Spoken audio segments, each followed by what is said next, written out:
Salut à tous et bienvenue dans ce nouvel épisode de Pen Thunder, le seul podcast français destiné à tous les fans d'OKC. C'est Pierre qui vous parle. Je suis très heureux de vous retrouver pour un nouvel épisode. On a fait un live il y a peu, on enchaîne avec un podcast et avec moi aujourd'hui pour parler de notre coach. Je spoil un petit peu le sujet. C'est Constant. Comment ça va, Constant? Ah, ça va, très heureux de vous retrouver. À son invité, l'intro différente, puisque tu as changé l'intro, là, Pierre.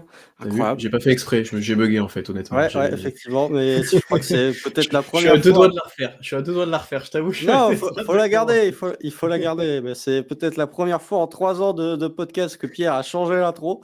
Mais en même temps, c'est parce que l'invité est exceptionnel. Donc, à son Je suis invité, le perturbé, changement ouais, ouais. d'intro. C'est ça, je suis un peu perturbé. Non, parce qu'on a un très bon podcasteur et un excellent analyste NBA aujourd'hui avec nous que vous connaissez forcément à travers ses podcasts, à travers ses threads sur Twitter, toutes ses explications. C'est Guillaume, d'anciennement Basket Info du coup, mais qui fait encore plein d'épisodes que vous écoutez. Comment ça va, Guillaume? Ça va, merci beaucoup pour l'invitation, mais c'est qui l'invité du coup? L'invité exceptionnel?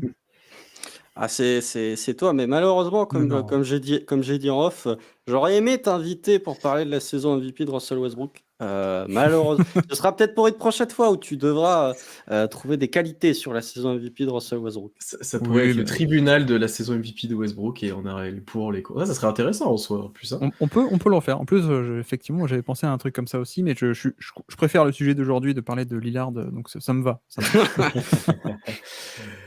Guillaume, bien sûr, que vous connaissez via le Basket Lab, qu'on vous conseille fortement d'écouter. Constant a pu en plus intervenir plusieurs fois, que ce soit sur Rocket et d'autres sujets, mais on vous conseille d'écouter ça. C'est long, mais c'est très qualitatif. Donc allez écouter tout ce qu'il fait, et bien sûr, regardez le compte Twitter @GuillaumeBinfo, où il y a des très belles palettes tactiques.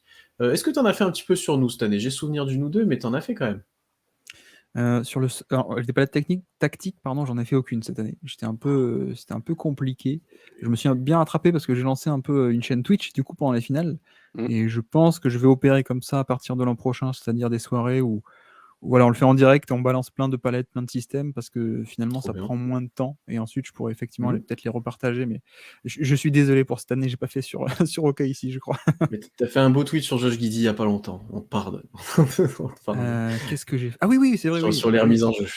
oui, oui, c'est vrai, fantastique passeur. Ouais. Mais beaucoup de beaux tweets sur le Thunder tout au long de l'année. Donc Oui. voilà. À une époque où vous n'étiez pas avec un énorme bilan de victoire, hein, je crois. Ah, c'était le moment, c'était janvier là, c'était la période où tout le monde s'est dit ah le Thunder incroyable, il y a eu plein de C'est vidéos ça, ouais. sur YouTube qui ont commencé à pop-up. T'es Au arrivé début de avant la la vague. masse. Ouais voilà. En tout cas, bah, allez suivre ça, allez suivre du coup la chaîne Twitch aussi de Guillaume qui va se développer apparemment et qui va être très intéressant à suivre. Aujourd'hui, du coup, je l'ai un peu spoilé tout à l'heure, on va parler non pas d'un trade de Damian Lillard, mais de Mark Daigneault. C'est enfin la deuxième édition de notre podcast dédié au coach. On l'avait fait il y a maintenant 2 ans, juste après sa saison de rookie. Donc on avait déjà analysé un petit peu à cette époque-là ce qu'il avait apporté à son arrivée, qu'est-ce qu'il voulait mettre en place en attaque, avec bien sûr un roster assez limité. Voilà, comment il s'était affirmé sur son année rookie, quelles difficultés il avait eu, notamment en termes de continuité dans le roster, parce que pas revenir sur les saisons, sur ses premières saisons, mais il y avait pas mal de changements dans le roster, notamment en fin d'année. On ne sait pas trop pourquoi. Mais voilà, là on va pouvoir un peu plus analyser tout ce qui a été mis en place et ce qui a en partie permis à OKC de jouer en play-in cette année. Euh, Petite question en préambule, Guillaume. Là, à l'instant T, si je te dis Mark Daigneault, c'est quoi pour toi en termes de coach? Est-ce que c'est élite? Est-ce que c'est bien? Qu'est-ce que ça apporte? En gros, c'est quoi un petit peu ton avis global sur lui? C'est un peu compliqué de répondre directement. C'est pour ça que mes podcasts sont très longs. Mais en fait, si tu veux, on va en parler, mais je pense qu'il y a un côté, dans le coaching, il y a un côté révélateur de playoff et pas tant pour le côté mental ou ce genre d'autres caractéristiques, parfois qu'on attache à la performance de playoff, mais pour le côté adaptation. C'est un élément assez crucial. Mais bon, si on met un peu ça à part parce qu'on n'a pas trop vu, je pense quand même qu'on est sur un des meilleurs coachs de NBA et qui, on va en parler, mais qui surtout a une vraie marque de fabrique qu'on voit depuis 3 ans, depuis qu'il est arrivé, et que là on voit encore plus parce que bien sûr ça gagne, mais je trouve qu'il y a une vraie marque de fabrique et qui, bon, je m'étais peut-être inflammé en disant il va révolutionner la NBA en un certain sens, ou alors et, comment dire, faire une certaine école, mais c'est vrai qu'il y a un style basé sur le drive qui, je pense, dans le développement du jeu NBA actuelle et future qui peut vraiment faire école, je pense. Ouais, non, bah, après, pas grand-chose à ajouter. Marc Deslaut, pour moi, c'est effectivement l'un des coachs avec le style le plus marqué de tous. Effectivement, avec ce jeu de drive, avec ce jeu, même la forte utilisation du tir à 3 points. Disons que ce qui est assez paradoxal avec Marc Deslaut, c'est que pour ceux qui découvrent le Thunder, ou qui ont découvert le Thunder durant la saison, on se dit, ils ont un style de jeu qui est ultra atypique. On rentrera un peu plus dans le détail, mais en fait, si on regarde ce qui a été fait les 2 précédentes années, donc en excluant la dernière, Mark Daigneault avait le même principe de jeu. Donc pour moi, c'est la je l'ai souvent répété, mais c'est la confirmation, avec un effectif qui correspond au principe de jeu qu'il veut mettre en place, c'est la confirmation de son style de jeu, c'est l'affirmation de son style de jeu. Donc il y a rien de nouveau, c'est un truc qu'il a toujours fait depuis son arrivée en NBA, il a toujours eu cette philosophie-là, mais comme tu l'as dit Pierre, maintenant qu'il a des joueurs capables, et bah, ça prend toute son ampleur et on se rend compte vraiment que ce système se développe et peut être vraiment un système, qui peut faire des bébés en NBA. Bah, c'est ce que j'avais mentionné quand j'ai réécouté un petit peu ce qu'on avait dit il y a 2 ans. On disait, bah, effectivement, il y a une vraie identité, même s'il était sous Billy Donovan avant, qui suivait un peu ses traces et cetera, ça avait rien à voir. Il y avait effectivement ce jeu, bah, en partie analytique avec, des tirs près du cercle, des tirs à 3 points et énormément de drive, ça, vous l'avez très bien mentionné. OKC est l'équipe qui drive le plus en NBA de très loin, Shai est le joueur qui drive le plus en NBA de très loin, enfin et ça, c'est depuis plusieurs saisons. Alors effectivement, auparavant, on avait du mal à aller vraiment en profondeur là-dessus parce qu'il y avait pas le personnel. Parce que la moitié des saisons, il y avait des joueurs de J-League qui jouaient concrètement, ou des joueurs qui sont même plus en NBA, qui sont peut-être en Europe ou je ne sais où. Tu pas toute la construction qu'il y a maintenant, tu pas autant de ball handlers. On sait ça que c'est quelque chose qui est très important là pour OKC sur la construction. Donc tu pouvais pas voir tout ça. Mais là, et je suis complètement d'accord avec vous, depuis son arrivée, et c'est peut-être ça qu'on va aborder dans le début de cet épisode, il y a une identité offensive qui est claire, qui est actée, et tous les joueurs ont l'air de s'y plier, et ceux qui s'y plient un peu moins, eh ben, n'arrivent pas à s'exprimer là-dedans. On peut prendre l'exemple de Darius Bazley, qui n'a pas réussi à se développer, mais il y aura sûrement d'autres échecs dans la construction d'OKC parmi les jeunes. Mais voilà, concrètement, il y a vraiment quelque chose qui est construit pour les joueurs. Alors après, soit ils sont mis en valeur par ça, soit ils le sont pas. Un Shai, par exemple, a pu énormément profiter de cette identité de jeu. Mais voilà, il y a vraiment quelque chose qui est construit par Marc Daigneault sur son plan offensif. Guillaume, est-ce que tu peux nous en dire plus, toi, justement, sur ce que tu as remarqué de cette identité offensive qu'il veut développer et comment tu le juges, du coup? Est-ce que c'est vraiment quelque chose qui pourrait être viable? Bah, notamment en playoff, on n'a pas eu encore on n'a pas pu le juger pour l'instant, mais est-ce que ça pourrait être viable?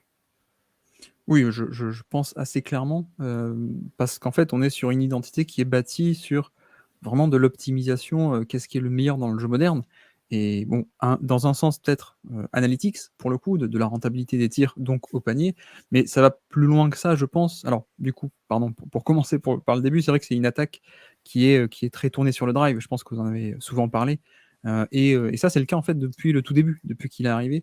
Ça fait 3 ans que OKC est 1er en 2021, 1er en 2022, et 1er en 2023 et même en 2023, ils étaient premiers, vous avez été premier au niveau des drives de manière assez énormissime, hein. Je crois qu'il y a le même gap entre premier et deuxième qu'entre, 2e et je sais plus combien, 9e, 10e, Il un y a truc 10 comme ça. drives d'écart entre OKC 1er et les Knicks qui sont, 2e à moins que ce soit les Pacers. Mais en tout cas, il y a 10 drives d'écart entre le 1er et le 2e.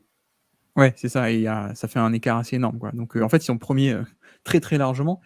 Et c'est vrai que du coup, en fait, c'est intéressant parce qu'on est dans une NBA avec toujours plus de spacing déjà, donc il y a un côté où, bah, oui, les drives sont plus faciles. L'identité tactique, du coup, elle est assez simple. Bon, la NBA a évolué aussi, on est plus sur une NBA avec des systèmes extrêmement complexes, des systèmes en horns ou voilà.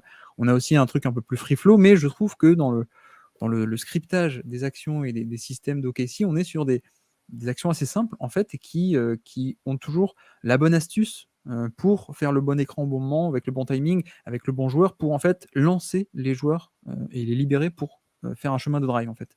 C'est pas des systèmes hyper complexes, c'est pas du mouvement de balle scripté à la Spurs de la grande époque. C'est pas ce genre de truc pour moi, mais c'est plutôt optimiser et mettre en position les joueurs pour driver. Et en plus, le bon côté, c'est que vous avez des bons drivers. Donc, le GM et le coach bossent bien là-dessus ensemble, quoi. Ouais, bah, après sur cet aspect de drive, effectivement, c'est un point qui a été mis, tout de suite en place par Mark Daigneault et au-delà de ça, il y a surtout, cette notion, comme tu l'as dit, d'aller chercher les points les plus rémunérateurs. Et les points les plus rémunérateurs, en tout cas les actions les plus rémunératrices en points, bah, elles se trouvent où? Elles se trouvent sous le cercle, globalement. Donc, il y a cet aspect-là où même, tu vois, tu as parlé du fait qu'on avait des bons joueurs, enfin des bons drivers, même si tu as des joueurs qui sont pas forcément des bons finisseurs près du cercle, voilà, notamment le cas de Lou Dort, qui est un cas assez épineux, bah, finalement les 48 de réussite au cercle de Lou Dort, bah, sont peut-être parmi, les meilleurs pourcentages de réussite d'une équipe qui joue beaucoup à mi-distance, par exemple. Donc, de Oui. par cette notion du fait que même si tu es faible et tu es parmi les pires en NBA en finition près du cercle, bah, si tu, compares ça à d'autres équipes qui vont peut-être utiliser le jeu à mi-distance, bah, ces 48 t'inscrivent peut-être parmi les meilleurs. Enfin, je prends souvent l'exemple des Bulls ou des Nets qui étaient 2 équipes qui jouaient beaucoup à mi-distance. J'ai pas le pourcentage sous les yeux de réussite d'un DeMar DeRozan ou d'un, je sais pas, Kyrie Irving à mi-distance, mais tu es pas sur des joueurs à 60. Donc, le pourcentage de réussite près du cercle, c'est la philosophie qui est instaurée par Mark Denlold, c'est que tu vas chercher les points les plus rémunérateurs. Et même si tu es faible dans cet aspect du jeu, cet aspect du jeu te rémunère tellement en termes de points que, comparé à d'autres secteurs, bah, ça va te favoriser. Oui, parce qu'il y a vraiment un écart de rentabilité assez extraordinaire, hein. Il faut s'en rendre compte de à quel point, comme tu dis, l'efficacité au panier, les standards sont bien plus hauts que dès que tu t'écartes un peu. Donc, comme tu dis, même Lou Dort, qui est parmi les pires drivers de NBA, bon, tu as envie de te dire, bon, bah, c'est pas bien qu'ils prennent ce tir, mais en fait, si, parce qu'il vaut mieux un 48 de Lou Dort au panier que même un 40 qui est dans la moyenne au niveau des longs tirs à 2 points, par exemple, comme tu dis. Donc, on a un écart qui est à ce point grand pour que ça justifie ça. Et le bon point, je trouve aussi, c'est que pour l'instant, vous êtes géniaux en termes de volume au panier. Et c'est intéressant parce que ça compense un peu le fait de prendre autant de tirs très rentables au panier, ça compense un peu. Vous êtes très mauvais en termes d'efficacité pour l'instant, mais le bon point, c'est que ça va s'améliorer, a priori, avec un projet de jeunes et des jeunes qui vont s'améliorer sur cet exercice en particulier. Voilà, si tu gardes le même moule d'équipe, mais que d'ici 1 an, 2 ans ou 3 ans, tu as des drivers compétents, voire compétents plus, voire excellents, qui ont grandi, bah, de suite, comment dire, le très bon volume au panier, il va devenir redoutable parce que tu auras des mecs qui en plus auront l'efficacité. Donc, ouais. Il manque un petit peu de finisseur. Effectivement, on en avait parlé pas mal avec Constant que au panier, bah, en fait, tu as plusieurs joueurs, même un Josh Giddey n'est pas forcément toujours efficace, un Dort, on l'a beaucoup dit. Et effectivement, cet aspect quantité sauve un peu les meubles. Et d'ailleurs, c'est ce qu'on voyait sur les saisons un peu plus difficiles, quand c'était déjà mis en place et que tu n'avais pas le talent, que tu n'avais pas les joueurs pour driver, etc. Et la même chose était visible aussi à 3 points, où tu avais énormément de tirs ouverts, l'équipe qui prenait le plus de tirs ouverts à 3 points, parce que bah, toujours, est-ce que la défense laissait, est-ce que tu te les créais, c'était toujours le même problème, est-ce que c'était du drive and kick, est-ce que la défense aidait juste le drive.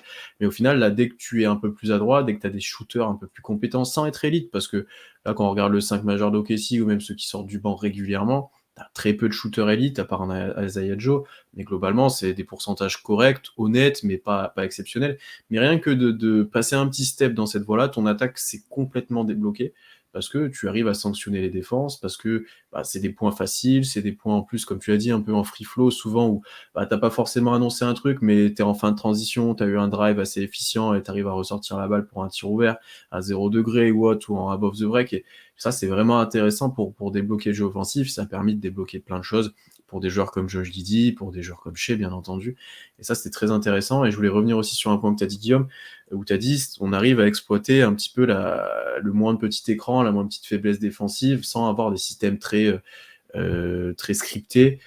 Et ça se ressent aussi dans les joueurs qui sont choisis, les joueurs qui sont sur le terrain, sur les exploitations. La plupart, c'est des joueurs qui, collectivement, sont capables.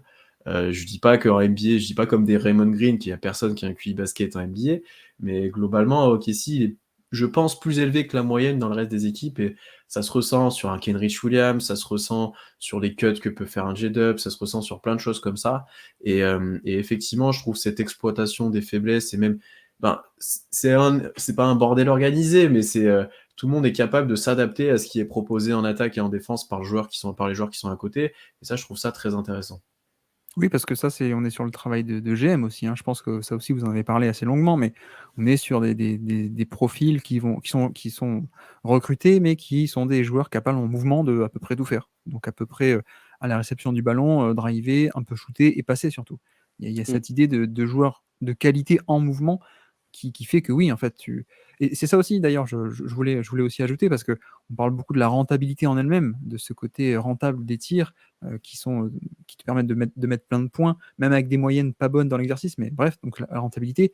Il y a aussi un autre aspect qui est autant, voire même plus important pour moi, c'est que un drive plein centre du panier te débloque un nombre de situations qui est exponentiel en fait. C'est pas que le layup en lui-même qui est plus efficace, c'est pas que Mmh. pour ça que le drive est intéressant. C'est parce que quand tu drives, a priori, tu vas centre du terrain parce que le panier est au centre du terrain, mais c'est des situations où du coup, quand tu drives plein centre, tu es au cœur du jeu. Et Mm. c'est à partir de là que tu crées des décalages, et c'est surtout à partir de là que tu as le plus de possibilités de passe. Et c'est là où on en revient, on boucle la boucle sur ce côté, comme tu disais, des profils très passeurs, très capables de dribbler, d'entamer un dribble.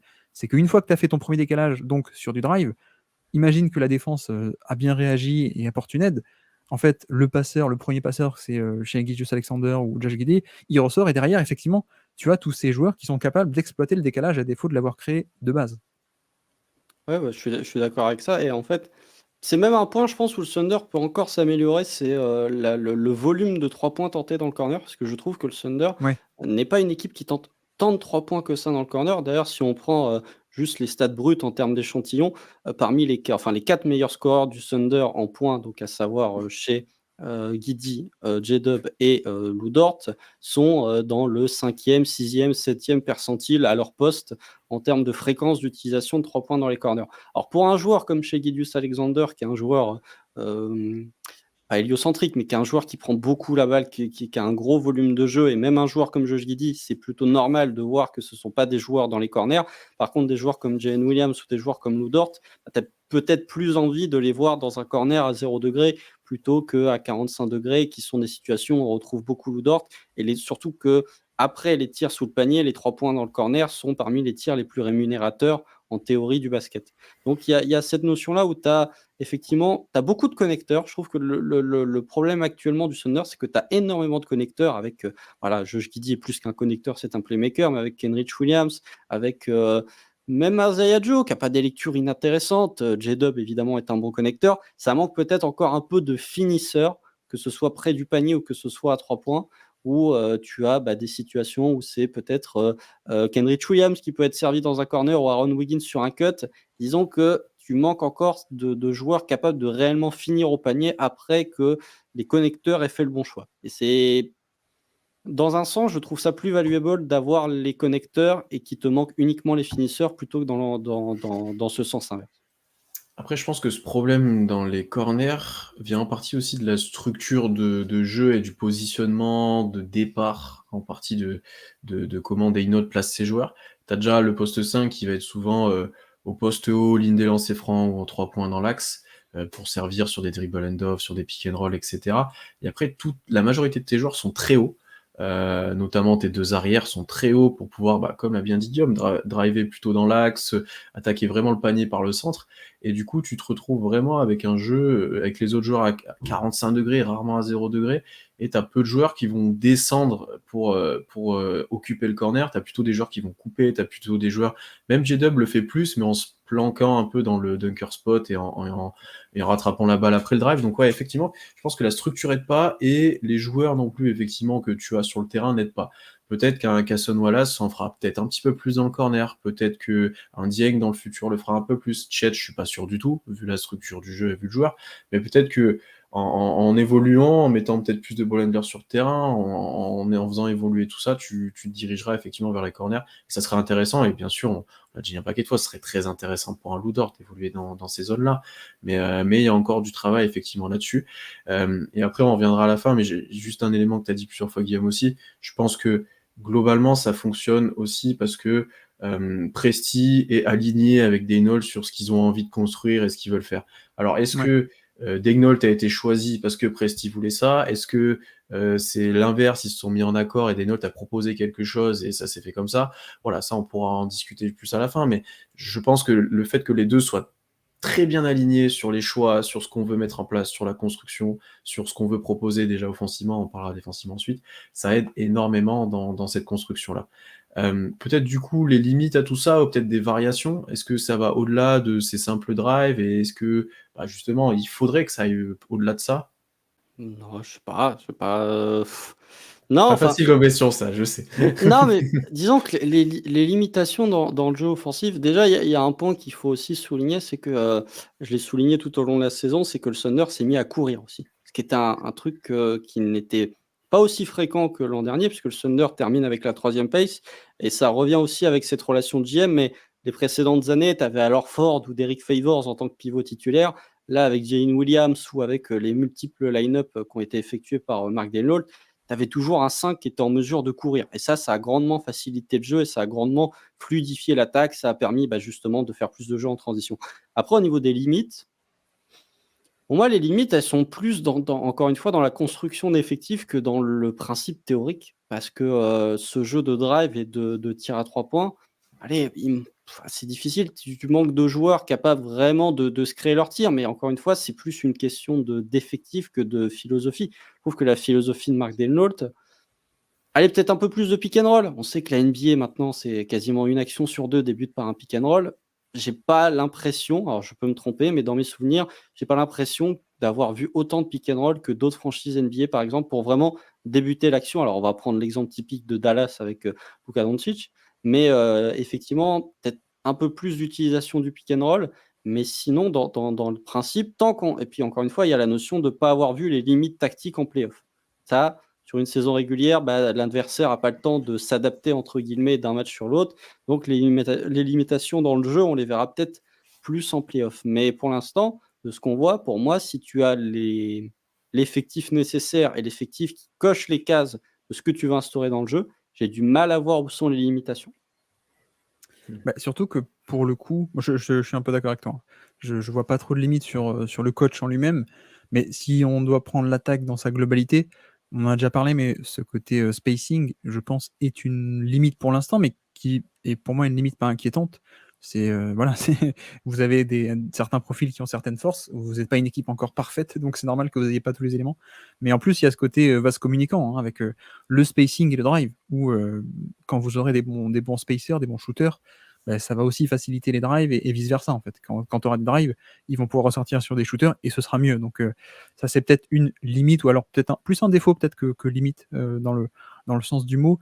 Mais oui, alors le côté pick and roll, je pense qu'on peut lier ça aussi au style des profils que tu as, peut-être. Je sais pas, mais effectivement peut-être ça serait intéressant sur des playoffs d'avoir des joueurs capables d'être un peu plus manipulateurs de défense peut-être, mais je pense que Shai peut le faire à un certain niveau. Mais surtout, limite ou défaut, je sais pas, mais c'est vrai qu'en soi, OKC est 16e, donc tout n'est pas parfait.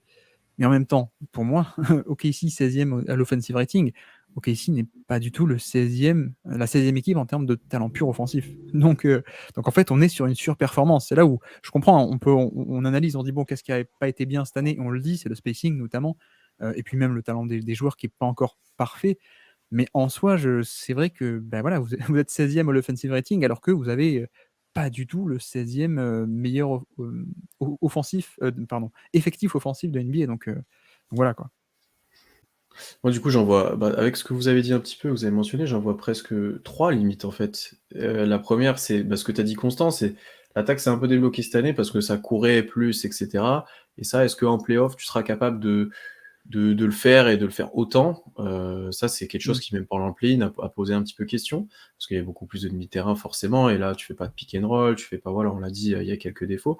Moi, la plus grosse limite ensuite, c'est vraiment le tir, parce que si tu mets pas dedans, là, Guillaume, tu as bien dit, ton spacing, il devient beaucoup plus difficile à avoir, les défenses vont se resserrer, ça aussi, on l'a vu un petit peu en play-in, où tu te chez et après, tout le monde est dans la raquette, et en fait, tu laisses potentiellement les joueurs tirer et te sanctionner. Donc un Lou Dort a été exceptionnel sur le play-in pour sanctionner, c'était un peu un miracle, mais globalement, tu manquais un petit peu de solutions et même de joueurs toués capables de sanctionner, parce qu'un Joe, tu savais les limites défensives qu'il y avait derrière, etc. Donc tu manquais un peu de solutions dans cet aspect-là.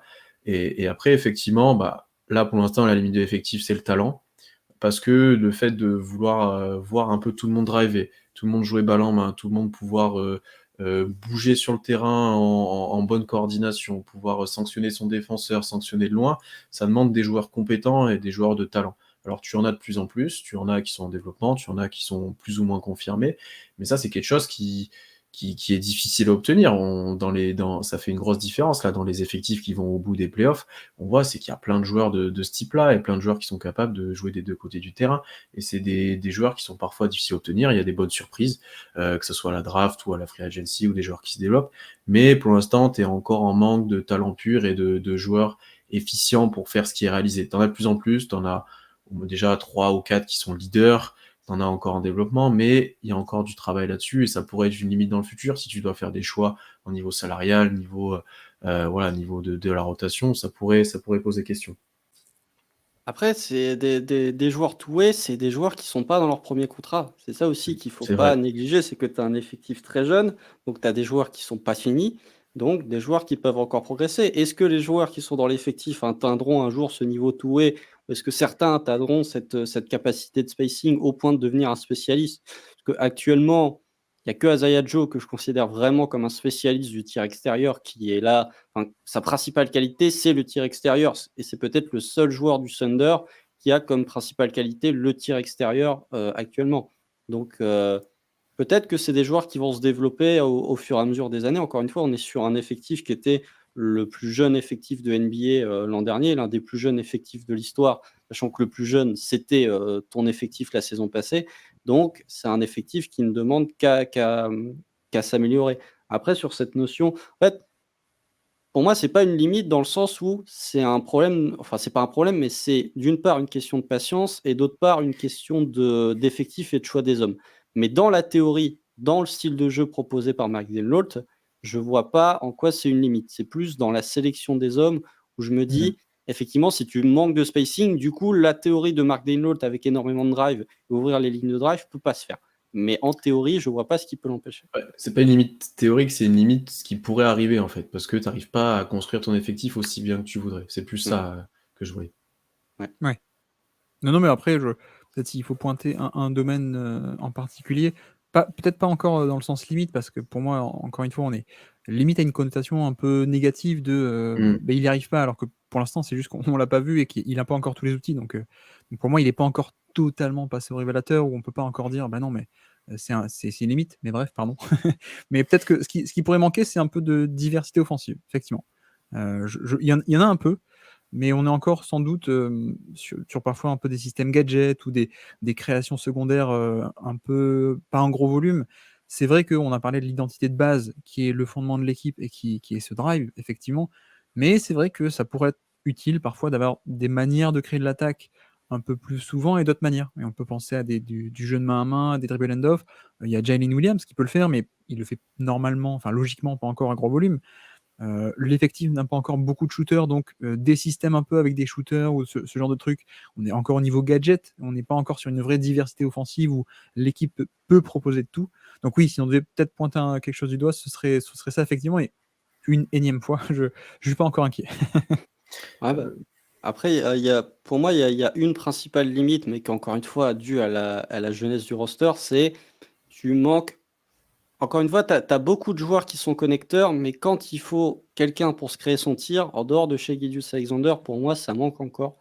Et on l'a vu sur le play-in, c'est que, même dans des moments serrés, dans des fins de match serrés pour le Thunder, c'est que chez Gilgeous-Alexander était tellement important dans la création de tir du Thunder, c'était quasiment le seul qui pouvait réellement se créer son tir à partir d'un dribble, que les adversaires ciblaient, voire même doublaient ou trapéchaient. Et à partir de là, quand tu es dans cette situation, bah, parfois, tu n'avais pas des joueurs qui paniquaient, mais tu avais des joueurs qui avaient du mal à trouver des solutions. Ou alors, chez Gilgeous-Alexander, qui prenait les mauvaises décisions en gardant la balle, c'est souvent arrivé aussi. Donc pour moi, et c'est là où j'ai confiance, ou en tout cas j'ai de grandes attentes sur un joueur comme Jalen Williams, c'est est-ce qu'il sera capable d'être ce joueur qui, si ton meilleur joueur est trappé, pourra se créer son tir. Là où Josh Giddey, j'ai beaucoup de doutes sur sa création individuelle via le dribble. Pour moi, il faut voir encore la progression interne. Peut-être qu'on aura ça, peut-être que OKC fera un trade et du coup aura ce joueur capable de se créer son tir via le dribble. Mais pour l'instant, je me dis que la jeunesse de l'effectif et le fait que tu as beaucoup de porteurs de balles mais qui sont difficilement capables de se créer leur tir par le dribble, c'est peut-être pour l'instant une limite ou un point qu'il va falloir améliorer. Ça et le fait qu'il faut aller plus souvent sur la ligne des lancers aussi. Bah, ça, on l'a vu en play-in. Concrètement, là, ce que vous avez cité, le manque de diversité et la difficulté à se créer un tir pour lui-même quand Shea était un peu bloqué, c'est typiquement ce qui s'est passé en play-in, où les défenses se sont particulièrement bien adaptées. Ça a pris Shea très haut, ça a attrapé, après ça a tenté dans la raquette, etc. Non, vraiment, c'est vraiment le manque que tu avais à ce moment-là et que comme j'ai dit tout à l'heure, il n'y a qu'un Lou Dort qui a su step up là-dessus, qui pour le Josh coup, c'était Giddey. assez surprenant, et Josh Giddey un petit peu sur les fins de match, mais voilà, c'était vraiment limitant là-dessus. Et effectivement, je suis d'accord avec toi, Guillaume, que tu as encore peu de diversité de construction de système, si je peux dire comme ça, Ouais. où c'est toujours la même façon de débuter, c'est toujours chez ou l'autre ball handler qui va avoir la balle, tu vas chercher les mêmes tirs, t'auras pas de stagger, t'auras pas de joueurs qui vont traverser le terrain par le fond, t'auras pas de choses comme ça, t'auras pas de Iverson cut, t'auras rien de tout ça. Et effectivement, ça nous posait même question. Moi, ça me posait question sur la draft qui est passée avec un Jordan Hawkins. Si je me disais, si on le prend, on pourra même pas l'utiliser correctement parce qu'on fait pas tout ce qu'il fait en fait à la fac.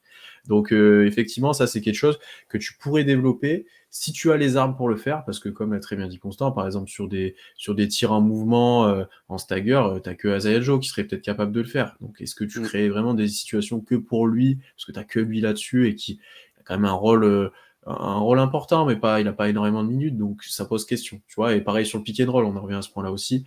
Là, peut-être qu'avec Chet, on aura un petit peu plus, mais tu n'avais pas de joueur pour le jouer. Donc, c'était vraiment aussi une question d'outils, je pense, et à voir si la vision de Daynold et sa politique de jeu évolue quand il aura un peu plus d'armes et des joueurs un peu plus complets, par exemple. Oui, puis d'ailleurs, on l'a pas cité, mais vous avez pas tant que ça de finisseurs vertical, aériens de Mm top -hmm. niveau. Ça, c'est vrai que pour aider à optimiser le jeu sur pick and roll, ça peut être sympa, mais tu vois, pour le coup, je pense que c'est un truc que tu peux avoir pour pas trop cher sur le marché. Donc Mm. là encore, Et ça peut aider et c'est pas non plus, c'est pas une catastrophe que tu l'aies pas, mais tu pourras régler le problème assez vite, quoi, je pense. Ouais, Chet puis, va aider là-dessus quand même, un petit peu. oui. Oui, c'est C'est vrai. pas Oui, élite, pardon, mais Chet va j'avais aider. oublié. C'est vrai que Chet Holmgren, c'est ce que j'allais dire. Chet Holmgren a montré qu'il avait un petit peu de verticalité, mais même un joueur comme Jalen Williams, ça fait énormément de bien et qui était un profil que tu n'avais pas du tout avant sa draft, d'être un joueur qui peut amener de la verticalité, qui peut amener de l'agressivité et qui est capable de finir fort au panier. Ce qui était un des points faibles du Thunder, c'est que notamment un joueur comme Lou Dort, malgré toutes les qualités athlétiques, c'est pas un fort finisseur près du panier. Il va pas finir en puissance, il va plutôt essayer de finir avec finesse, mais la finesse de Lou Dort, on sait ce que ça donne. Un joueur comme Jalen Williams apporte son côté ultra athlétique et effectivement sa verticalité. Et tu as raison de parler de Chet, Pierre, puisque au niveau des pick and roll, les pivots ces 3 dernières années, c'était alors Ford, qui est pas un joueur qui est plus un joueur de pick and pop que de pick and roll. C'était Derrick Favors, donc Derrick Favors de 2022, et c'était Jalen Williams. Donc, avec un joueur comme Chet Holmgren, bon, il y aura bien évidemment du pick and pop, mais au niveau de la verticalité, il va apporter un truc que n'apportaient pas les pivots du Thunder ces dernières années. Ouais. Quand Jeline fait un pick and roll et finit avec un petit flotteur ou autre, on est très content et on est surpris. Et tu vois, quand tu fais la liste, je me suis dit, en fait, le meilleur pivot pour jouer le pick and roll qu'on a eu ces années, c'est Moses Non, Brown, non, presque. non, non, C'est non. terrible. C'est Mo- terrible. Mo- Oula. Non, mais J- vous voyez dans le profil, on Moses a eu Brown, que c'est de lui, la quoi. verticalité, mais la Mais que verticalité de de- volleyeur, c'est tout. Voilà. Mais on a eu vraiment que lui, quoi, dans ce profil-là. Avant, on avait un Nerlens Noel qui était archi efficient là-dessus. Même un Steven Adams, c'était pas sous-côté à OKC avec la connexion avec Westbrook là-dessus. Même Et on a Darius plus ces Bazley. joueurs-là. Oui, même Darius Darius Bazley en Bazley soi. apportait pas du tout de verticalité. Lui, pour le coup, l'utilisation sur pick and roll, elle a été très limitée aussi. Alors qu'il Mmh. aurait pu, effectivement, on manifestait pour que Beasley soit utilisé en poste 5 comme ça. Ça a été un petit peu le cas, mais bien que trop rarement. Moses Brown, premier joueur NBA à officiellement jouer avec des pompes en béton, hein. Ça, il faut quand même le dire. Ça n'aidait pas, mais il avait signé un contrat sponsoring, donc il était obligé, hein.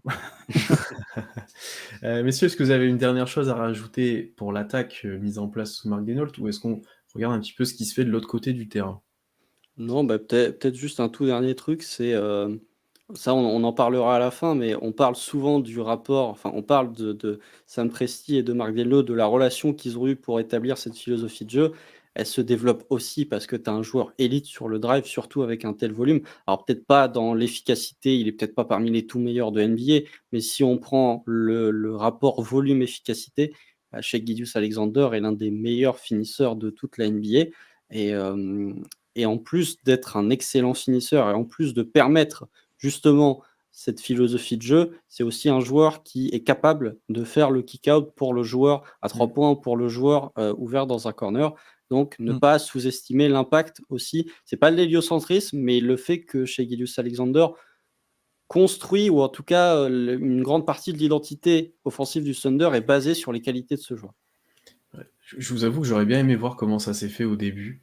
Tu vois, est-ce qu'ils se sont mis tous les trois autour de la table, ils ont dit ah mais toi tu es trop fort en drive et toi tu as envie de jouer en drive et toi aussi, donc du coup on peut faire quelque chose. Enfin, je me demande comment ça s'est fait en fait pour se dire ah on a Shai dans le roster, on peut réussir à faire ça. Ah mais Mark Denol c'est le coach idéal. Ah mais Sab il a envie de faire ça. Enfin tu vois dans la construction, t'as l'impression que tout s'est aligné plutôt bien en fait sur cette colonne vertébrale un peu de la construction si je peux l'appeler comme ça. Ouais. Mais Bah, je crois que la stat un peu marquante, c'est de dire que Shai fait plus de drive par match que Doncic. Voilà.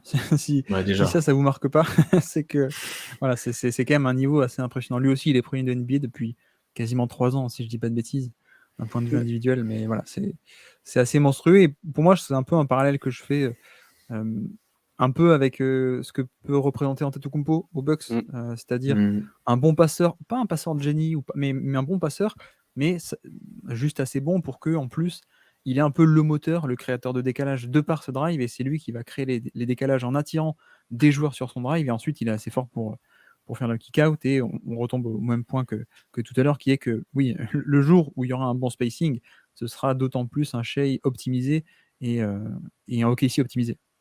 Mais d'autant plus que, pour rebondir sur ce que tu as dit, Pierre, Soubi Donovan Shai drivait déjà énormément.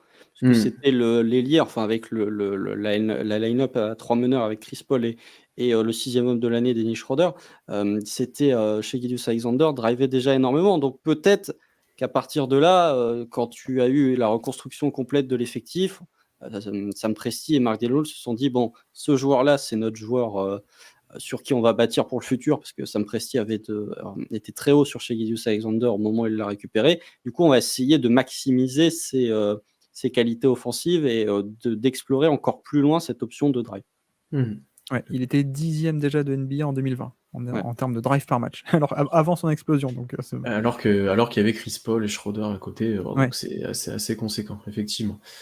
Parlons défensivement maintenant, puisque OKC est quand même, ça je le répète assez souvent moi, enfin c'est ma vision, est quand même historiquement plutôt défensif, surtout depuis la reconstruction, on a réussi à avoir des défenses assez bonnes comparées à l'attaque. Bon, ça c'était pas trop dur sur les dernières années, mais Mark Denault a quand même réussi à bricoler souvent une défense assez compétitive et qui permettait, pas être dernier de la ligue concrètement, on va le dire comme ça, et qui cette année a quand même permis aussi d'être bien classé, parce que t'étais dans, je sais plus combien t'étais, 13e défensivement, 16e attaque, quelque chose comme ça, t'étais vraiment dans la moyenne si je me trompe pas. moi j'ai 16 et 16, 16e 16 et 16, attaque. tu vois, j'ai essayé deux têtes, donc vraiment dans la moyenne, donc, concrètement.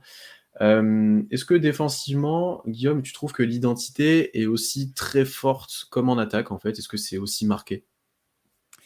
Je pense que c'est un peu plus dur de marquer une identité en défense quand t'as pas forcément les bons outils, parce que en défense t'es moins proactif et t'es plus dépendant des joueurs que t'as. Et là en l'occurrence pour moi il y a des, comment dire, il y a deux grosses faiblesses. Enfin, il y a une grosse faiblesse qui est un peu le domaine, on va dire, intérieur, si on peut le généraliser comme ça, avec un défaut évident qui est la protection du panier pour l'instant, et le rebond défensif aussi, parce que si on prend les possessions et qu'on les arrête avant les rebonds offensifs, OKC est top 5, je crois, en termes de défense sur demi-terrain.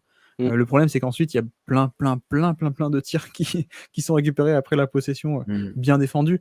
Donc, il y a un peu ce problème majeur de la défense du panier et des rebonds, qui est un peu le problème, entre guillemets, de gros, du coup, à l'intérieur.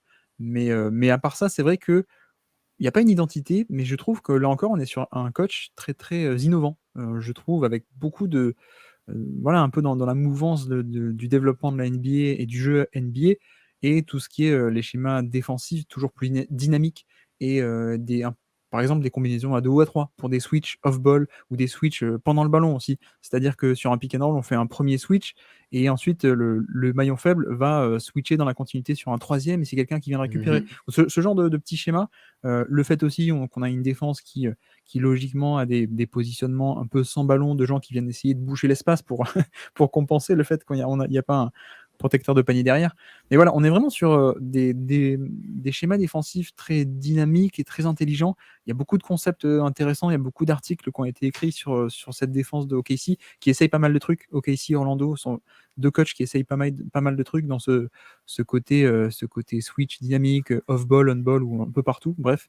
Mais oui, des trucs très très intéressants. Et là encore, je pense qu'on retombe sur le côté joueur intelligent. On parlait de ça avec en attaque, des joueurs qui sont intelligents et notamment en mouvement.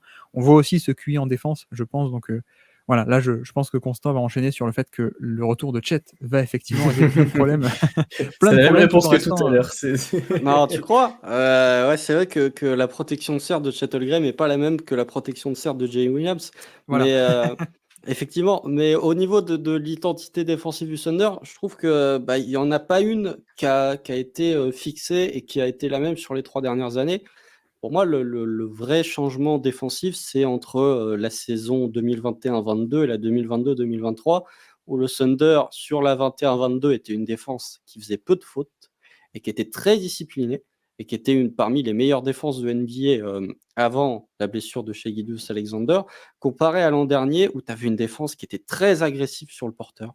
Une défense, tu en avais parlé, Guillaume, je crois, quand on avait fait les 10 stats de la saison, mais un peu à la Ouais. Toronto, avec énormément de joueurs qui vont essayer de chercher l'interception. Et du coup, quand tu es très agressif sur le porteur, tu vas peut-être effectivement être moins bien positionné pour le rebond offensif, ou tu vas peut-être avoir plus de difficultés. Alors, on peut l'imputer au manque de taille du Thunder, parce que le Thunder, si on regarde les points après rebond offensif, le Thunder est premier.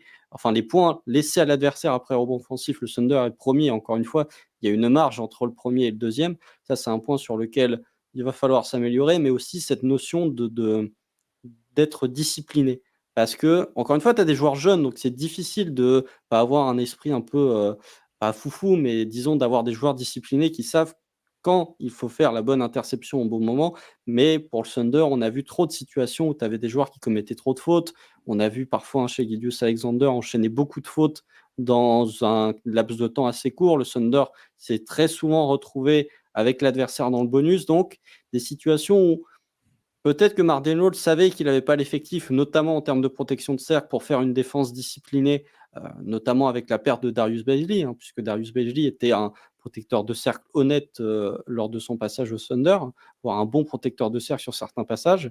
Donc, de ce côté-là, il y a le changement de paradigme de dire on va être plus agressif, on va essayer de récupérer des ballons avant que le tir soit tenté et essayer d'avoir effectivement des paniers faciles en transition.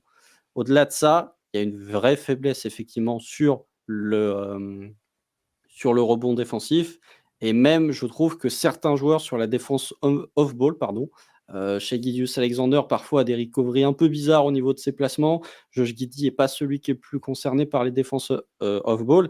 Et puis au-delà de ça, et je vais conclure sur ça, le fait que tu manquais de taille, tu manquais de protecteur de cercle, ça faisait que les joueurs affluaient dans la raquette. Et pour le coup, ça laissait beaucoup de 3 points ouverts aux adversaires, notamment dans les corners. Je pense qu'honnêtement, comme vous l'avez bien dit, il manquait quelques outils pour avoir vraiment une défense archi structurée et archi identifiée d'une manière de défendre, et Chet pourra potentiellement les apporter. Mais ouais, énormément d'agressivité pour compenser ce manque de taille et essayer de gagner des ballons avant. Du coup, comme tu l'as bien dit, Constant, juste à la fin, quand tu te faisais driver, tout le monde allait dans la raquette pour essayer de limiter la casse, et donc tu avais des tirs ouverts, notamment dans le corner. On était les spécialistes sur ça, pour prendre des tirs dans le corner. Regardez le match notamment contre Phoenix, je crois, il y en a un où on se fait allumer dans les corners. Même ceux contre Dallas. Ouais, sur des passes de renversement, sur des joueurs de pick and roll qui sont capables de le faire, on s'est fait allumer là-dessus. Et du coup, ça rejoint aussi ce que disait Guillaume sur les switches et les rotations, etc., où tu es tellement agressif que je trouve qu'OKC est une défense qui est souvent en retard, en fait. Mais c'est pas forcément que négatif, mais parce que t'es fort dans les reprises, t'es fort dans les aides, t'es très organisé, t'arrives à communiquer. Ouais. Mais du coup, dès que t'as un manque, et comme tu as dit, Constant, un Guidi, un Shea qui des fois se perd, et ben ça va se voir tout de suite et ça va être 2 points faciles parce que t'as pas le protecteur derrière. Et donc, t'as énormément de switch et de rotation qui doit être anticipé sur tout ça. Bon, le fait d'avoir par exemple un Lou Dort qui est très bon et qui se fait pas forcément passer, même en mettant de la pression, ça aide énormément là-dedans. Mais mine de rien, dès que tu as un joueur qui va se faire passer, tu vas être dans la surette, dans les rotations, etc. Et tu es un peu dans ce cercle vicieux. Alors, en saison régulière, ça a permis quand même de largement tenir le choc et de gagner des ballons, de pouvoir mettre du rythme et d'être décisif. Ça n'a pas forcément permis de limiter le déficit au rebond. qui je pense pourrait être un petit peu mieux l'année prochaine, mais tu l'as presque, c'est pas délaissé, mais tu as presque dit, on met toutes nos cartouches sur là où on est bon, et ça on est moins bon, on va essayer de limiter la casse, mais c'est pas grave, on va être moins bon, on le sait, on pourra difficilement pallier à ce problème. Après maintenant en playoff, il faut que tu sois plus capable sur demi-terrain, sans faire de fautes, sans donner des lancers francs faciles. On se souviendra toujours du match contre Miami où il y a eu 40 lancers francs, et ils ont fait quoi, 40 sur 40 40, sur 40. 40 sur 40. Enfin, ça, c'est plus permis, et tu peux pas te permettre ça en playoff sur demi-terrain, de faire des erreurs comme des fois sont faites, etc. Ça va aussi avec l'âge des joueurs, forcément. Ça va aussi avec la construction d'un collectif, parce que sur les années d'avant, tu étais vraiment sur du bricolage, tu avais des joueurs sortis de nulle part que tu devais faire marcher défensivement. Mais je pense que l'année prochaine, c'est peut-être quelque chose qui me hype encore plus que offensivement. C'est comment la venue de Chet et comment Daynold va organiser tout ça avec ce nouveau type de joueur, parce qu'il n'en a jamais eu de ce type de joueur-là, concrètement, depuis qu'il coach. Comment il va adapter sa défense? Est-ce qu'on sera toujours aussi agressif, mais en gros, Chet sera le gardien but derrière? Est-ce qu'on va adapter ça? Est-ce que voilà, ça va être pour moi très intéressant à suivre. Non, c'est juste pour préciser aussi sur la question de l'identité que faut aussi avoir conscience que l'identité d'une équipe défensivement, elle est aussi beaucoup liée à ton intérieur. Or, là, moi j'aime beaucoup Jalen Williams, mais ce n'est pas ton intérieur a priori majeur pour le futur, on va dire. Et il y a eu un peu, il est très bon offensivement, mais tu as un peu fait avec lui plutôt que. Enfin, il était plus un compromis qu'autre chose, quoi, si je peux m'exprimer ainsi. Et effectivement, quand il y aura Chet qui va être de retour, je pense qu'il y a plein d'endroits où il va apporter une sérénité, mais du coup peut-être une identité. Parce que en fait, tout dépend du style et du niveau défensif de ton pivot. C'est un peu ça qui dicte l'identité de l'équipe.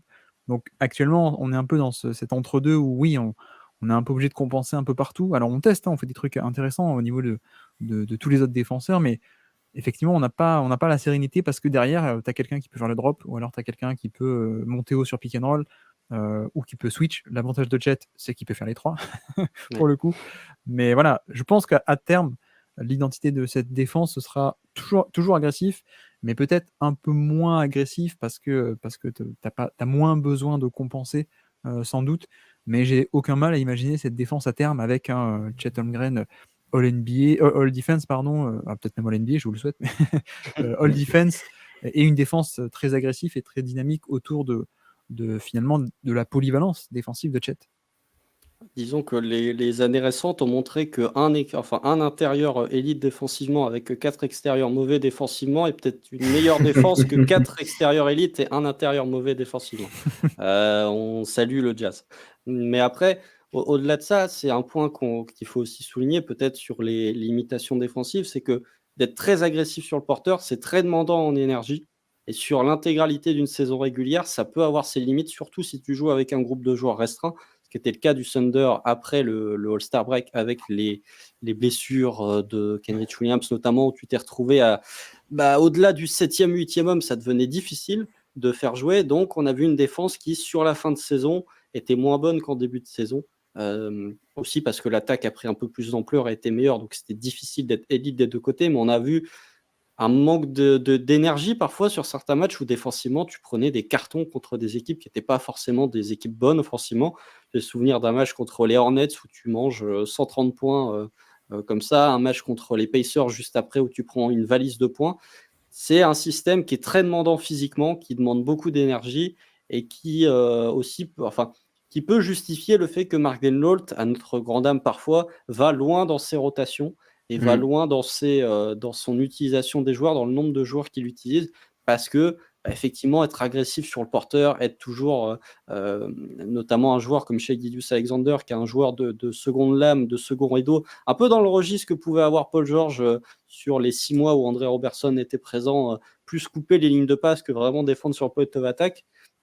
C'est des systèmes qui sont très demandants en énergie. Et du coup, sur l'intégralité d'une saison régulière, tu peux avoir des matchs effectivement où tu as une baisse d'énergie et tu as un cran de retard que tu n'avais pas parfois. Et du coup, ce cran de retard fait que défensivement, tu prends Je suis complètement d'accord avec toi là-dessus. Et j'ajouterais même que ça demande une concentration assez conséquente, que ce soit dans les rotations défensives, dans la communication, etc., où la moindre erreur, peut mettre ça soit un peu un bâton dans les roues de la machine, quoi, en gros, et que tu puisses vite te perdre dans ces rotations-là. Et du coup, tu l'as dit, je crois, Guillaume, ça demande énormément de QI défensif.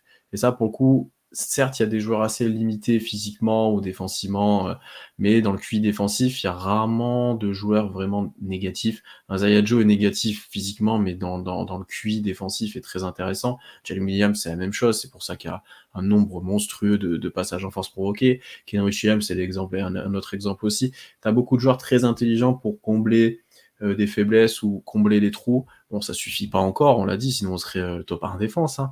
Mais peut-être que petit à petit, en s'appuyant sur ces joueurs-là, en s'appuyant sur une identité plus claire, parce que là, si je dois conclure un peu défensivement de ce qu'on a dit pour l'instant, il n'y a pas une identité très claire, elle risque d'évoluer, et Daynault a encore du travail, et bien qu'il ait du bricolé jusqu'à maintenant. Ça sera peut-être mieux dans les années suivantes avec l'ajout d'armes, l'ajout de peut-être de différentes défenses aussi, parce que tu auras peut-être une défense avec Chet et sans Chet, plus agressive, quand il n'y aura pas de Chet, etc. Ce sera intéressant de suivre ça et de voir cette vraie identité que Daynault, parce que c'est là le sujet. Il a bricolé, quoi, pour l'instant, de ce que je comprends. Ouais. Après, surtout, il faudra s'améliorer parce que avec Lillard, ça va pas aider non plus. Non, mais disons que Mark Daynault, il a construit son identité offensive aussi parce qu'il a eu la pièce pour construire son identité offensive avec Shai Gilgeous-Alexander, et C'est que ça, ouais. l'ajout d'une tour de contrôle comme Chet Holmgren peut asseoir définitivement sa philosophie défensive. Et tant qu'il n'avait pas cette pièce-là, il ne pouvait pas créer une philosophie parce qu'il manquait effectivement la pièce à toute défense, à savoir un intérieur élite protecteur de cercle. Donc, peut-être que, ouais, effectivement, je ne serais vraiment pas surpris de voir une défense du Thunder qui est pas radicalement différente, mais qui évolue pas mal par rapport à ce qu'on a vu l'an passé et qui reviendrait peut-être même à des standards qu'on avait vus il y a de ça 2 ans avec une défense plus disciplinée, pardon, mais par contre avec un Chet Holmgren où on lui fait confiance sur sa capacité à être un protecteur de cercle très bon, pour ne pas aller plus loin dans les adjectifs qualificatifs. J'allais juste rajouter qu'à terme, je pense que le noyau dur de cette équipe peut être que des défenseurs au-dessus de la moyenne, voire même largement au-dessus de la moyenne. C'est ça qui est intéressant. Hormis Parce que Josh Giddey, ouais. tu penses pas que Josh Giddey peut être intéressant en défense? Non, j'ai dit hormis Josh Giddey, c'est pour ça. Ouais, oui, mais au-dessus de la moyenne, tu vois, Au-dessus de la moyenne, je sais pas. compliqué. Pas négatif, je oui, pense quand au-dessus même, de la moyenne. de par la taille et le playmaking, tout de même, je pense qu'on peut avoir un impact globalement au niveau de la moyenne, quoi. Et puis Jalen Williams, et puis Chet Holmgren, et Shai Gilgeous, c'est normal qu'il le fasse pas trop pour l'instant, mais ça m'étonnerait pas que sur une série de playoffs, il utilise enfin ses atouts, comme il a déjà fait par le passé. Donc voilà, ou alors peut-être du coup, je suis un peu plus chaud que vous sur Giddey. Alors, Après, Shea l'a Alors, bien fait, pour le coup, cette année, il a été plutôt bon défensivement. Après, je pense que Constant et moi, on est moins chaud sur Guidi parce que, en termes de mobilité, en termes de défense sur des drives, etc., et tu auras toujours cette problématique de où tu le fais défendre. Tu peux pas défendre des guards pour l'instant, donc tu es obligé de défendre sur des ailiers, mais est-ce que tu as envie que ce soit lui qui soit sur les ailiers s'ils sont un peu dominants? Ouais, je pense que c'est vrai.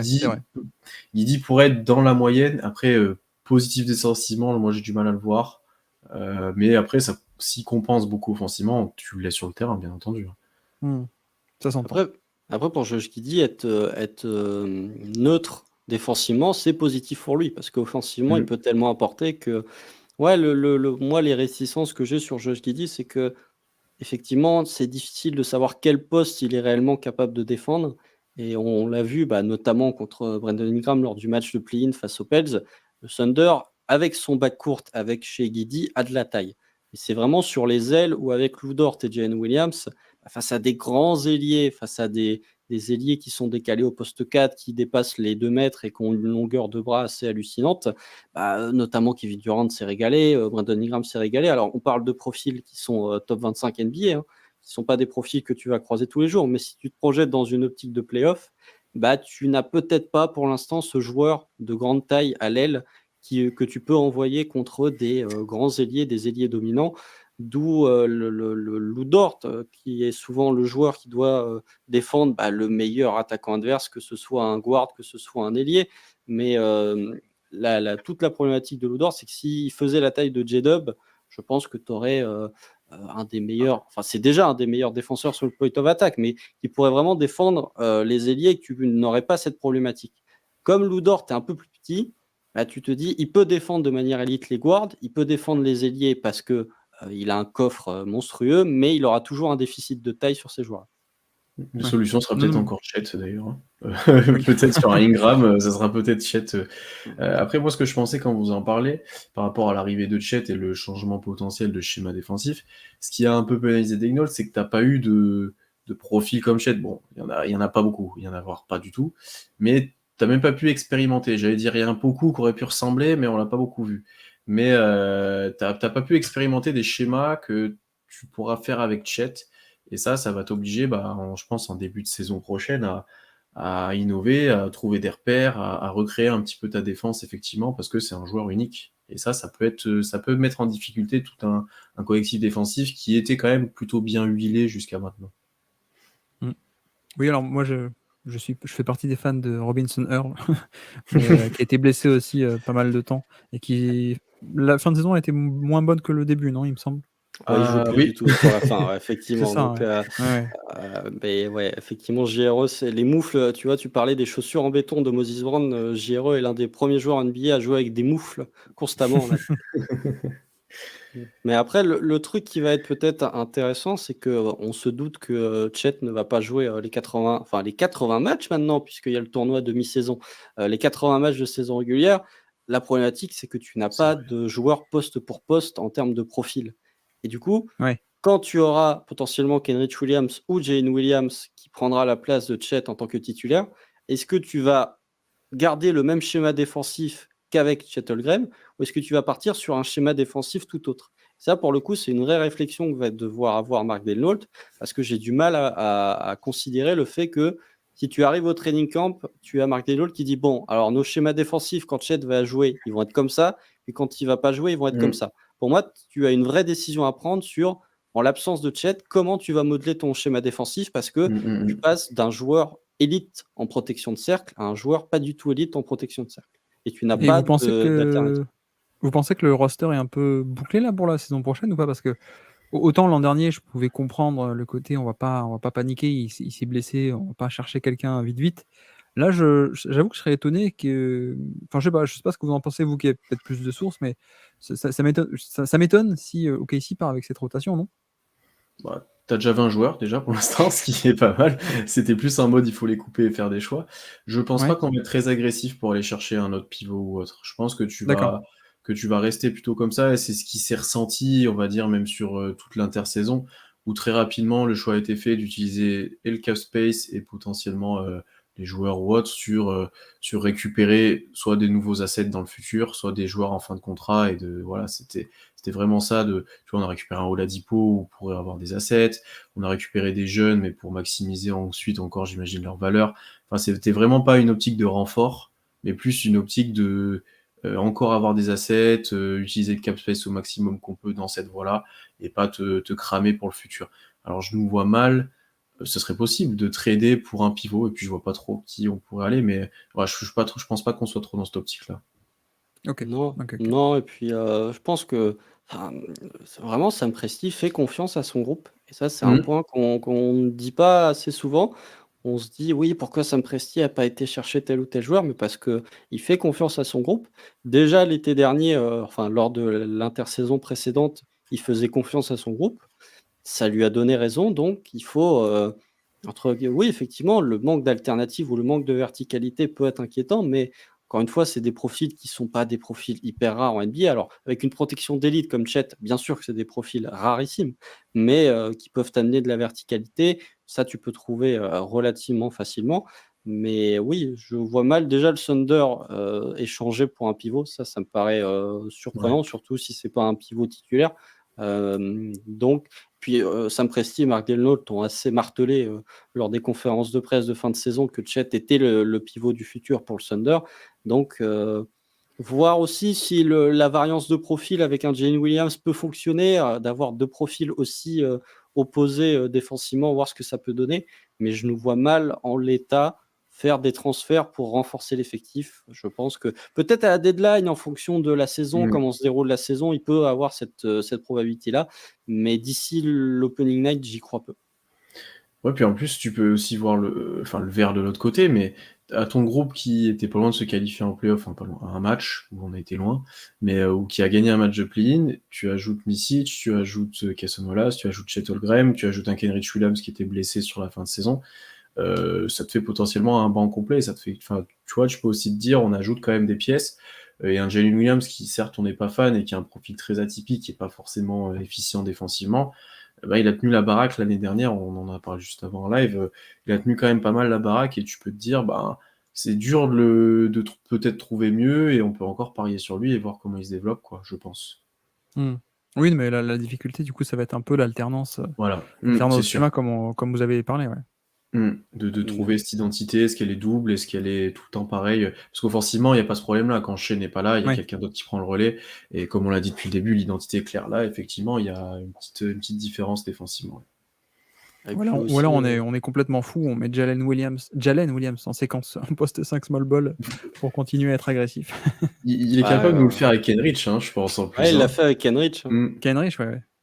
Pour défendre sur Porzingis, il avait mis Kenrich. Mais après, Ouais. ça c'est un des trucs qui me fait sourire, où je vois, après la Summer League, certaines personnes réputées en plus dire que Chet Holmgren ne peut pas jouer au poste 5. Moi, je me dis, Jalen Williams a débuté 40 matchs NBA. Il a joué dans 2 matchs de play-in. Ne me dites pas que Chet Holmgren ne peut pas jouer poste 5 en NBA quand il y a Jalen Williams. Donc les profils sont différents, mais encore une fois, dans ce que je trouve intéressant, et qui peut être une qualité comme ça peut être un défaut, c'est que on regarde le 5 majeur du Thunder, on regarde le banc, en termes de variété de profils, tu es quand même sur quelque chose où c'est des choses que tu n'avais pas. Par exemple, même les années où le Thunder va en playoff, 2018, 2019, qui sont des années assez pauvres en termes de banc, tu n'avais pas cette variété de profils. Donc là, petit point d'interrogation sur Jane Williams, et c'est ce qui est principalement dommage, c'est que le point d'interrogation en termes de banc repose sur le joueur où le titulaire va probablement le moins jouer de tous, hormis blessure, avec Jet.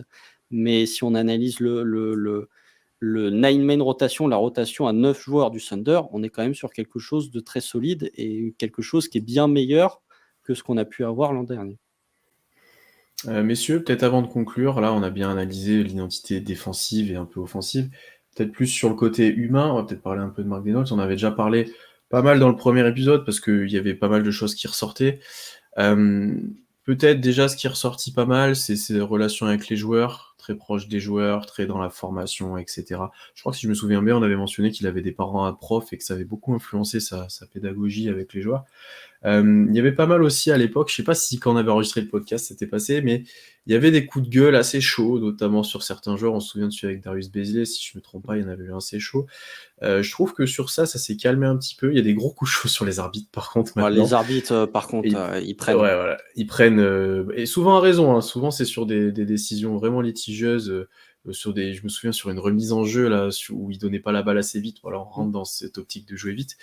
Mais je trouve que par contre être un coach au-delà de ses coups de chaud assez calme, assez explicatif, assez dans la formation, assez voilà. Toi Constant, un petit peu ton ressenti là-dessus de ce que tu as pu voir, est-ce que ça a évolué depuis le temps même? Pour moi, alors je compare pas du tout les niveaux de coach, mais pour moi, il y a un petit côté Greg Popovich, dans la manière de s'exprimer, dans la manière de gérer les médias, ce côté un peu pince sans rire qu'il peut avoir parfois dans la gestion.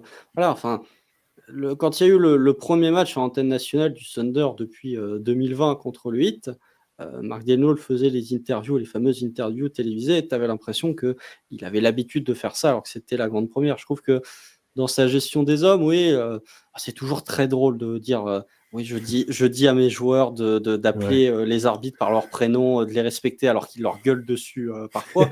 Mais après, voilà. Non, je trouve que dans l'humain, après, on n'est pas au sein d'un vestiaire, on ne sait pas ce qui ressort, mais ça a l'air d'être un coach, oui, assez qui a des coups de gueule, mais qui me paraît un coach plutôt calme.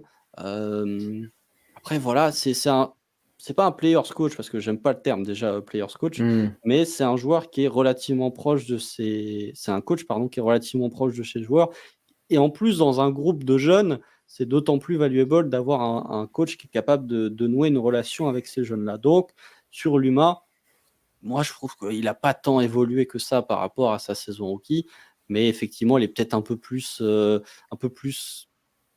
maîtrisé, ouais, serein, Mmh. où il maîtrise mieux la relation avec les joueurs et avec les médias notamment, tout en gueulant un peu plus sur les arbitres, en étant un peu plus virulent que ce qu'il a pu être par le passé. Plus de technique. Ouais. Et toi, Guillaume, sur ce que tu as vu un peu d'OKC, comment tu l'as trouvé au bord du terrain? Est-ce qu'il t'a interpellé ou pas? Alors moi, je vais être honnête, je pense que je l'ai beaucoup moins vu que vous sur le côté humain.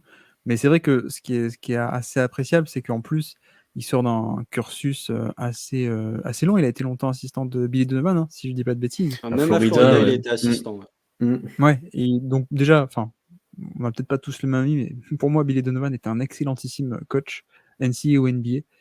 Bon, moins de résultats peut-être en NBA, mais c'est quand même un très bon coach. Mais voilà, moi j'aime beaucoup. Donc il y a ce côté-là. Et puis, je pense que ça raconte aussi quelque chose quand tu es nommé jeune, alors, même si c'est un projet de reconstruction, parce que on en a discuté tout à l'heure, mais ça, c'est pas juste, bon, bah, l'équipe était jeune, il fallait être nul et il était là, quoi. On voit qu'il y a un vrai projet qui est là depuis le début, une vraie identité. Et pour moi, ça raconte aussi quelque chose qu'un mec qui se fait quoi, 34-35 ans à l'époque où Mmh. il se 34, fait ouais. embaucher, et que là, voilà, il fait pas du tout, ça fait pas du tout erreur de casting, peut-être si je peux dire. C'est pas Mais, Ryan Sanders, quoi. oui, c'est vrai qu'il y avait un peu ce côté-là, mais non, bon, moi, sur le côté humain, évidemment, vous vous doutez que j'ai moins de choses à dire que vous, mais non, moi, sur ce côté-là, je suis assez confiant de ce que je vois un peu de loin, peut-être, si je peux dire. Non, mais c'est Par assez contre, intéressant ce que tu dis, ouais, parce que tu vois, rien que dans le parcours, on en avait, je pense, parlé la première fois, mais pour le rappeler, assistant à Florida avec Billy Donovan s'en va, il le rejoint plus tard, il est assistant et coach de la G-League, où Ouais. il a certains joueurs, déjà, il arrive à créer, à progresser certains gars. Je crois que même ils font des grosses saisons où ils sont peut-être champions une année. Mais pas déjà, champion. mais déjà, tu vois qu'il arrive à construire quelque chose et c'était quelqu'un qui était dans la structure OKC. C'est vraiment. Et nous, on était d'ailleurs surpris à son élimination parce qu'il y avait des noms un peu plus ronflants qui sortaient d'assistants qui étaient en attente d'un poste. Et là, on nous sort le coach de G-League tout jeune d'OKC. Et au final, ça prend un peu sens maintenant que tu vois la construction où tu avais besoin aussi. Bah, je pense qu'il était en formation la première saison, entre guillemets, hein, mais il avait de l'expérience à prendre, il y avait un nouveau groupe à gérer. Je pense qu'il a été aidé, tu l'as un petit peu dit Constant, par le fait que bah, t'avais tellement que des jeunes que c'était un peu une bande de potes, c'était pas universitaire, mais presque quoi. Les joueurs le disaient, c'était une ambiance de fac au début parce que t'avais que des jeunes, voilà. Mais je pense que ça l'a aidé lui aussi à prendre un peu de galon sur les premières saisons.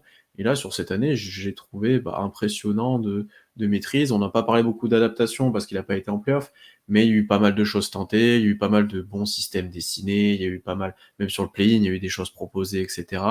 Je trouve ça assez intéressant de premier abord ce qu'on a vu. Maintenant, il va falloir rentrer dans le nerf de la guerre qui sont les playoffs. Et là, ça va être un peu plus compliqué de voir comment il évolue. Mais pour l'instant, je pense qu'au début, il y avait pas mal de gens qui commençaient de pas être vraiment confiants sur Mark Denault et qui comprenaient pas forcément ce qui était mis en place et tout ce qu'on a pu développer là, l'identité, ça marchait pas, etc. Je pense que là, cette année, il a conquis à peu près tout le monde. Et ça, c'est assez fort, je trouve. Mais Bah, surtout que le côté l'identité elle marche pas, c'est même le contraire, ça marchait puisque ça perdait. C'était un peu le bel point d'un projet de reconstruction. C'est vrai. Tu as une Mais, identité et tu perds, c'est incroyable. Oui, c'est vrai que pour la ouais. reconstruction, c'est. Oui, et puis paradoxalement, c'est pas si facile que ça, je pense, de gérer un effectif comme ça en totale reconstruction. Je pense qu'à l'époque aussi, Brett Brown avait bien galéré, et là pareil, alors parce que j'ai failli passer le podcast sans dire son nom de famille et me planter. Degno, c'est ça? Mais oui, je trouve que de faire ça jeune et de gérer un effectif comme ça, c'est pas si facile que ça, et pourtant on a vu qu'il a réussi à dégager une identité, et il a réussi à faire émerger certains talents, et pas que des talents draftés très haut, quoi. Donc pour le coup, ouais, c'est quand même assez rassurant, quoi. Disons actuellement, il est à la croisée des chemins. Déjà, quand on avait les rumeurs qui sortaient pour le coach du Thunder, c'était Ime Udoka, l'actuel coach des Rockets, et c'était Wes Unseld Jr., qui est le coach des Wizards. Et il y avait David Vanterpool, qui est toujours assistant, je crois, si je ne dis pas de bêtises. Mais voilà, c'était un 11 novembre, je me rappelle, où on avait tweeté avec Pierre en DM, c'est une promotion interne. On n'était pas les plus ravis. Et il y a de ça 1 an, j'avais dit, j'attendais de voir enfin, pour avoir un avis sur Mark Daigneault, j'attendais d'avoir la visualisation de ce qu'il pouvait faire avec un effectif qui lui convenait, parce qu'il l'an dernier, il essayait de faire entrer des carrés dans des ronds, donc ça marchait pas. Ouais. Mais là, avec ce qui s'est passé, je pense qu'il est à la croisée des chemins. Il est quelque part entre Michael Malone et Brett Brown. C'est-à-dire qu'il peut être ce coach qui a été engagé.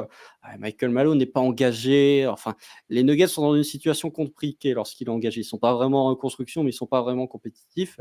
Et c'est un coach qui a gravi toutes les étapes d'une équipe, à savoir les premières années où tu es au bord des playoffs et où tu ne te qualifies pas, les années où tu fais premier tour, pour finalement être le coach du titre. Alors, il a aussi un joueur historique, ça aide bien, mais Mark Daigneault peut prendre ce chemin-là, ou il peut prendre le chemin de Brett Brown, qui d'ailleurs a été licencié peut-être à tort, mais un coach qui a posé les bases, qui a atteint un plafond, mais qui n'a pas réussi à atteindre le plafond supplémentaire pour viser très haut. Donc, on verra ce qui va passer. Je pense qu'évidemment, les playoffs seront le juge de paix, comme les playoffs sont le juge de paix pour beaucoup de choses en NBA. Mais pour l'instant, il est à la croisée des chemins. Tout est encore possible pour lui. Oui, puis différence avec Brett Brown aussi, c'est que Brett Brown n'a pas pu avoir l'avantage comme actuellement le coach du Thunder de travailler main dans la main avec le GM aussi. Ouais. Ça, c'est quelque chose. Enfin, moi, j'étais fan de Brett Brown, ce qu'il faisait, alors à son échelle, à son échelle d'équipe nullissime. Mais lui aussi, il essayait d'instaurer un début d'identité offensive et tout. Il sortait de l'école Spurs en plus pendant des années et des années. Voilà, Brett Brown aussi, il essayait, mais là où ça bloquait, c'est que le GM a changé, la direction a changé et ça collait pas. Et là, c'est vrai que on a la chance à OKC, enfin vous avez la chance que il n'y a pas autant de remous et a priori il n'y aura pas d'interférence de la NBA, d'ingérence de la NBA pour venir remplacer Sam Presti. C'est déjà ça. Ça devrait aller là-dessus. Non, je pense que la prochaine saison pour Daigneault risque aussi d'être très importante. Première Ouais. saison avec pression, en gros, hein, parce que là, Avec attente. même nous, en parlant avec les fans ou autres, ça commence d'attendre les playoffs, ça attend minimum le play-in, et voilà. Là, il va y avoir de la pression, il va y avoir de l'attente, ça va attendre des progrès. OKC va être plus attendu aussi, parce que l'année dernière, tu es un peu une équipe surprise, un peu casse-gueule pour les équipes qui sont pas sérieuses et qui viennent en mode tranquille, tu perdais concrètement. Donc là, tu vas être plus attendu, ils savent le talent qu'il y a dans l'effectif, tu as un All-NBA, First Team, tu as des joueurs qui arrivent, tu as un Chet qui est, même si c'est sa première saison, très reconnu par les autres, j'ai l'impression que il y a beaucoup de stars qui en parlent, beaucoup de joueurs qui en parlent, c'est vraiment une équipe sur laquelle qui va être surveillée, je pense. Et ça, pour le coup, ça va beaucoup changer par rapport aux 3 dernières années.